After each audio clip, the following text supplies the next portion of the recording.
Doctor Yunus যদি যদি কোনো কারণে অক্ষম হয়ে থাকেন দায়িত্ব পালনে, তিনি দায়িত্বটা ছেড়ে দিলে দেশবাসীর জন্য স্বস্তিকর, তার জন্য বিব্রতকর অবস্থাটা থেকে উনি পরিত্রাণ পাবেন। যখন একটা নির্বাচন তিনি একটা অস্বচ্ছ নির্বাচন করে তিনি দেখলেন গায়ে কালিমা লেগে গেছে, তখন আর এটার আর ভয় করেন নাই। তিনি মনে করেছেন যে কান যখন একটা কাটা গেছেই, তো এইটা কান যখন দুই কান কাটা গেছে, এটা লুকাইয়ে রেখে লাভ কি, সামনে দিয়েই হাঁটি। আবার তোফাজ্জল হোসেন মিয়ার পিএস হয়েছেন, মুখ্য প্রিন্সিপাল সেক্রেটারি, মুখ্য সচিবের পিএস হয়েছেন, এবং তিনি এখন রিজওয়ানার পিএস। কেন রিজওয়ানার পিএস হইতে হবে? কেন 1400 ডেপুটি সেক্রেটারি আছে, 1400 ডেপুটি সেক্রেটারির মধ্যে উনার একটা ডেপুটি সেক্রেটারি পছন্দ হয় না। কেন পছন্দ হয়? মারুফ সব রাস্তাঘাট জানে। বিএনপির মনে সংশয়ের তো 101টা কারণ আমি বলতে পারি। আপনার এই সময়ে তো এই 101টা কারণ তো বলা যাবে না, আমি মেজর দিয়ে একটা কারণ বলি। একটা হচ্ছে যে আপনি ধরুন অতি সন্নিকটের সময়ে, নিকট সময়ে বলি যে 136 জন পুলিশ কর্মকর্তার সামনে ডক্টর ইউনূস যখন বক্তব্য রাখলেন, তখন তিনি বললেন যে আগামী ডিসেম্বরে নির্বাচন, এটা সামনে রেখে আপনারা প্রস্তুতি নিন। তার প্রেস উইং কিছুক্ষণ পরে এটা সংশোধনী দিল যে এটা ডিসেম্বর না, এটা ডিসেম্বর থেকে জানুয়ারি হবে। তো শহীদ ভাই তো জানেন আপনি যে উনি প্রেস উইং এ আজ থেকে 30 বছর আগে প্রেস উইং এ প্রায় কাজ করেছেন। তো প্রধানমন্ত্রী বা প্রধান উপদেষ্টা এইরকম কোন একটা বক্তব্য স্পষ্টভাবে বক্তব্য রাখার পরে প্রেস উইং এর কি এইরকম সাহস আছে যে তারা নিজ উদ্যোগে নিজ দায়িত্বে এইরকম কোন ঘটনা করে? গেলে 2 নম্বর, তিনি একটা বিদেশি সংস্থার সাথে আলোচনার সময় বলেছেন যে ডিসেম্বরের মধ্যে নির্বাচন হবে। তারপরেই তার প্রেস সেক্রেটারি শফিকুল আলম তিনি বললেন যে না, এটা ডিসেম্বর থেকে জানুয়ারি হবে। তো আমাদের কাছে কোয়েশ্চেন এখন, প্রধান উপদেষ্টা কি তার স্মৃতি ভ্রম হয়েছে? তার কি মস্তিষ্কে কোনো গোলমাল দেখা দিয়েছে? তিনি কি শারীরিক ভাবে কোনো অসুস্থতা অনুভব করছেন যে তিনি ভুলভাল বলেন?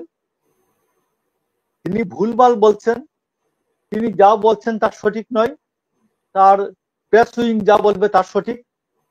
কিন্তু আমরা বলি, আমরা 2000 এই বছর, গত বছরের 8ই আগস্ট যখন তাকে আমরা দায়িত্ব নিতে সম্মত হই, তখন আমরা জানি তিনি একজন সুস্থ মানুষ।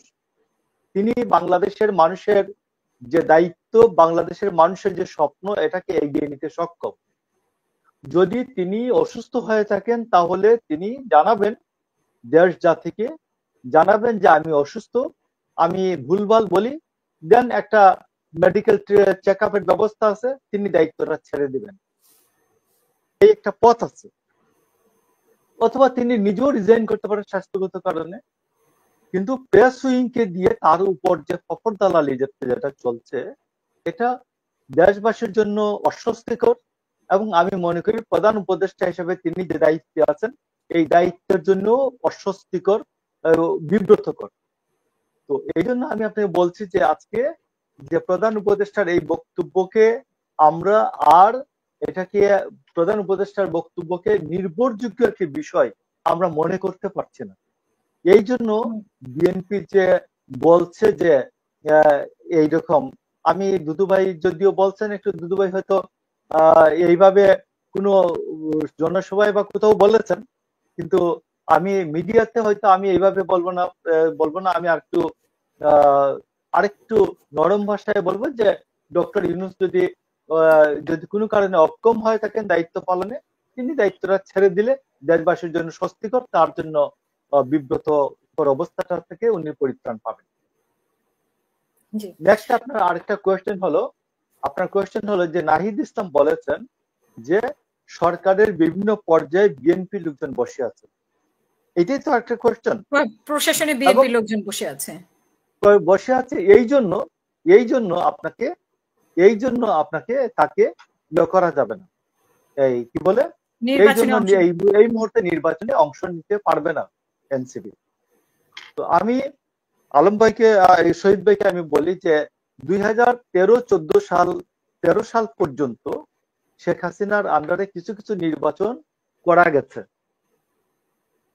কিন্তু উনি যখন এই তত্ত্বাবধায়ক সরকার বাতিল করে যখন 2014 সালের নির্বাচন এই 153 সিটে রাতে এই নির্বাচন ছাড়া উনি সরকার গঠনের অবস্থায় চলে আসলেন এবং 147 সিটে নির্বাচন করলেন, তারপর থেকে শেখ হাসিনা বেসিক্যালি বেপরোয়া হয়ে গেছেন। যখন একটা নির্বাচন তিনি একটা অস্বচ্ছ নির্বাচন করে তিনি দেখলেন গায়ে কালিমা লেগে গেছে, তখন আর এটা আর ভয় করেন নাই। তিনি মনে করেছেন যে কান যখন একটা কাটা গেছেই, তো এইটা কান যখন 2 কান কাটা গেছে, এটা লুকাইয়ে রেখে লাভ কি, সামনে দিয়েই হাঁটে। উনি কোন জিজ্ঞেস করেন যে এই যে আবু আলম শহীদ খান, উনি জাবদার সচিবদের মধ্যে একজন, উনার বুড়াটা জাসদ, এবং উনি সচিবদের মধ্যে ওই সময়ের উনার সমকালীন সচিবদের মধ্যে হি ওয়াজ ইফিশিয়েন্ট, মোস্ট এফিশিয়েন্ট। এবং আমাকে যদি এখন বলে কেউ যে চিফ ইলেকশন কমিশনারের জন্য একটা নাম দাও, প্রপোজ করো, আমি ওনার নাম প্রপোজ করি। তো সেইখানে আমি আপনি বলছি যে ওনাকে কিন্তু এক্সটেনশন দেয় নাই, অন্যান্য গুলোকে 2 বার 3 বার এক্সটেনশন দিচ্ছে দেখেন। এবং 2014 সালের পরে ডিএনএ টেস্ট করে ওর বাবা আওয়ামী লীগ, ও আওয়ামী লীগ, ওর 14 গোষ্ঠী আওয়ামী লীগ, না হইলে কাউকে সচিব বানান নাই প্রধানমন্ত্রী শেখ হাসিনা। তো এই যে সচিবগুলো ছিল, যে 78 জন সচিব, 78 জন সচিবের মধ্যে এই তত্ত্বাবধায়ক এই ডক্টর ইউনূসের সরকার কয়জনকে অবসর দিয়েছে, কয়জনকে বাড়ি পাঠিয়েছে? আমি আপনার অবগতির জন্য, আমাদের আপনার দর্শক শ্রোতার অবগতির জন্য আমি একটু জানাতে চাই। আপনি দেখবেন যে রেজওয়ানা হাসান, যিনি খুব বড় বড় কথা বলেন, বিপ্লব করে ফেলেন, শেখ হাসিনার বিচার করে ফেলেন, শেখ হাসিনাকে এই মুহূর্তে ফাঁসি দিয়ে ফেলেন, সবকিছু করে ফেলেন, একেবারে শেখ হাসিনার বিচার না হওয়া পর্যন্ত নির্বাচন হবে না যারা বলেন, এদের অবস্থাটা কি দেখেন। রিজওয়ানা হাসানের যে সচিব, পানি সম্পদ সচিব নজরুল হাসান কঠিনতম আওয়ামী লীগের। আপনি এই যে রিজওয়ানা হাসানের যে পিএস মারুফ, তিনি সাজ্জাদ হাসান প্রধানমন্ত্রী সচিবের পিএস ছিলেন মারুফ, তারপর তিনি ডিসি ছিলেন নরসিংদী, তারপর তিনি আবার তোফাজ্জল হোসেন মিয়ার পিএস হয়েছেন, প্রিন্সিপাল সেক্রেটারি, মুখ্য সচিবের পিএস হয়েছেন, এবং তিনি এখন রিজওয়ানার পিএস। কেন রিজওয়ানার পিএস হইতে হবে? কেন? 1400 ডেপুটি সেক্রেটারি আছে, 1400 ডেপুটি সেক্রেটারির মধ্যে উনার একটা ডেপুটি সেক্রেটারি পছন্দ হয় না। কেন পছন্দ হয়?